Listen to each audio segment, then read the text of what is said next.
Hello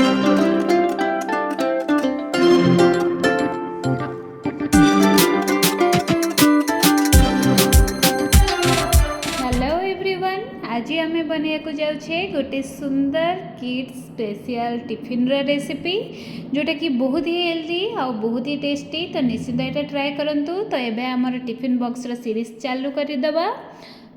एबे आमे लगातार 100टा रेसिपी टिफिन बॉक्स आमे ट्राए करवा। तो एपर्यंत मो चैनल को जदि सब्सक्राइब करना ताले निश्चिंत सब्सक्राइब करंतु। तेबे फास्ट डे पाई आसंतु टिफिन प्रिपेयर करवा। तो फास्ट तापाई आमे स्प्राउट नहीं जिबा।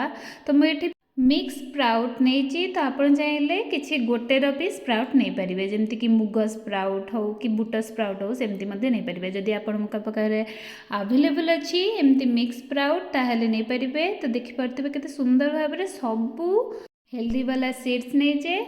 तो ये चलतु गोटे ग्राइंडिंग जार नवा, से आम से जो स्प्राउट गुड़ी को ऐड करवा। तो मुझे कम क्वांटिटर नहीं, जेहेतु मोर झीर एज 3 ରୁ 4 वर्ष भितर, तो से अल्प ही प्रिपेयर करी। तो तापाई तो आम से अल्प नवा स्प्राउट। तो तापर आम से गार्लिक ऐड करवा। तो गार्लिक लोग मुझे छोट छोट 4टा नहीं, तो बेसी किसी ऐड करवा दरकार नहीं, किसी स्ट्रॉन्ग स्मेल ऐड करवा दरकार नहीं।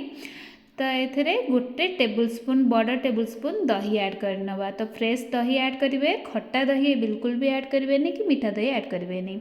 तो ये से आम पानी किसी ऐड करवा। तो बेसी पानी न देकी जस्ट टिके जमती थिक बैटर हम से अनुसार पानी ऐड करेंगे। आसे स्वाद अनुसार लुण ऐड करवा। तो मुझे जस्ट छोट पिंच सॉल्ट ऐड करची। तापरे एबे ताकू भल भाव में आम ग्राइंड करनवा। तो ग्राइंड हो सारा देखिपे टिके दरदरा रही, तो सेटा बहुत ही भल लगे। तो ये ताकू गोटे बाउल रे आम ऐड करनवा। तो यहाँ पूरा प्योर हेल्दी रेसिपी। तो ये मुझे भी मसला गुंड ऐड करूनी।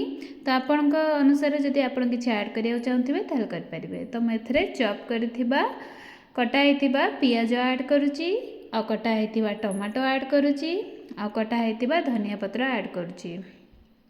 तो ये ताकू सब ऐड कर सारापर एबे ताकू भल भाव में टिके आम गोलई नवा।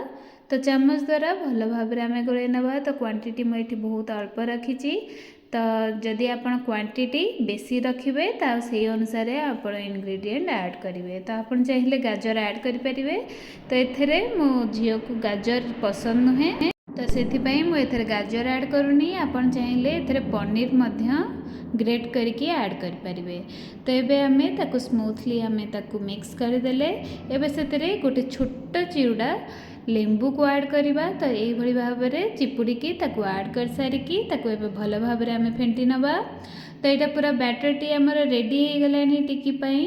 आईटा देहपाई बहुत ही भल, आए प्रोटीन अच्छी। तो ये भाव में जदि आप बनईकी देवे स्कूल टिफिन रे, तो से मैंने सब एनर्जी फील करेंगे। तो ये भाव में देखिपे मुझे तावा गरम करदेली, आसे सोरिष तेल टिके नाकू ऐड करके ग्रीस करनवा। तो ग्रीस कर सारापर एबे से आम बैटर को पिठा आकार से आम ऐड करवा। तो आपण अनुसार आप सेप्रे ऐड करें। तो मुझे छोट छोट टिकी टाइप्र सेप्रे से ऐड करुच्ची। तो ये भाव में आपको जदि गोटे चकुली टाइप्र जदि पसंद ताले से भाव में आप करें। किंतु छोट छोट करने द्वारा इंटरेस्टिंग बहुत लगे, और से माने जल्दी टिफिन फिनिश करती। तो यहाँ आप छोट छोट गढ़ा को आप ट्राए करेंगे। तो बड़ बड़ कले से पेट फुल हो जाए, बेसी इंटरेस्ट ही रुएनी खाइबा को।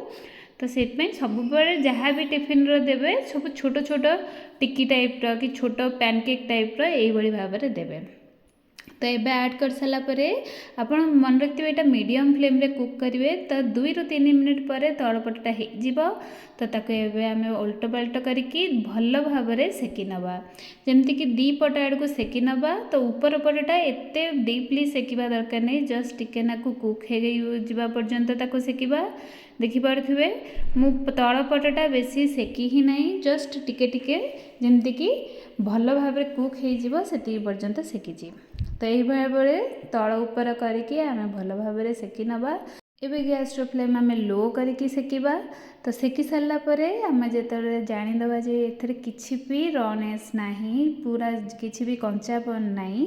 तो ये सेटा रेडी हो जाइए आम तादेह चीज ऐड करवा जदि आपण छुआ को चीज पसंद नुहे ताले यही भाव में आपण एबे बाहर कर दे पारिबे और जदि चीज पसंद ताले यही भाव में ता ऊपर टिके टिके चीज स्प्रिंकल करने तो सो दैट से को जो चीज सब बड़े पसंद छुआ मानू तो जिते से देखिए जे किसी चीज टाइप रो रेसिपी अच्छी तो से मैंने बहुत ही इंटरेस्ट सहकार खाइबे तो ये ताकू आम 1 मिनिट कभर अप कर नबा तो कभर कर सारा देखिपे पूरा मेल्ट कर जाइए चीज आउ यहाँ सब बड़े लो फ्लेम रे ही कुक करवा जमा हाई फ्लेम दबानी ना से पोड़ीज तो ये से टिके नाको अरिगानो मु स्प्रे कर देछि तो यहाँ ऑप्शनल अच्छी जदि आपन को ऐड करिवार अच्छी जदि आपन छुआ को भल लगे ताहले आपन निश्चिंत भाव में से ऐड करें तो ये जस्ट गैस को ऑफ कर देवे कि जस्ट 1 मिनिट कभर अप कर छाड़ी देथिबे तापरे एबे रेडी हो गला एबे ताको आमे बाहर कर नबा और बाहर कर साला बारे टिके ठंडा बापा छाड़ी नबा तापरे एबे ताको आमे टिफिन रे पैक करवा तो यहाँ मु स्टेनलेस स्टील टिफिन यूज करछि तो तार ये भाव में आसे जमती कि फोक आसे आउ तार स्पून आउ चॉपस्टिक मध्य आसे तो आपन जदि स्टेनलेस टिफिन प्रिफर करेंगे ताले बहुत ही भल रहिबो तो ये से आमे जो स्प्राउट चीज टिक्की आमे जो बनैथिले ताको एबे ऐड कर नबा आउ तार सांगेरे मु किछि फ्रूट्स ऐड करी तो डेली डेली किछि फ्रूट्स मध्य देबे तो ये आज मु चेरी ऐड कर देछि किछि तो चेरी देहपाई बहुत ही भल आउ बहुत ही सुंदर भाव में आमर टिफिन टी रेडी हो गला बहुत ही यहाँ बहुत कम टाइम रे रेडी हो तो बिल्कुल भी टेंशन नबार नहीं तो ये आम पैक करदे टिफिन तो मुझे जो झील को यहाँ टिफिन पैक करदेली पूरा से फर्स्ट डे स्कूल रे भी यहाँ को फिनिश करके आसला तो निश्चिंत यहाँ ट्राए करूँ बहुत सुंदर रेसिपी।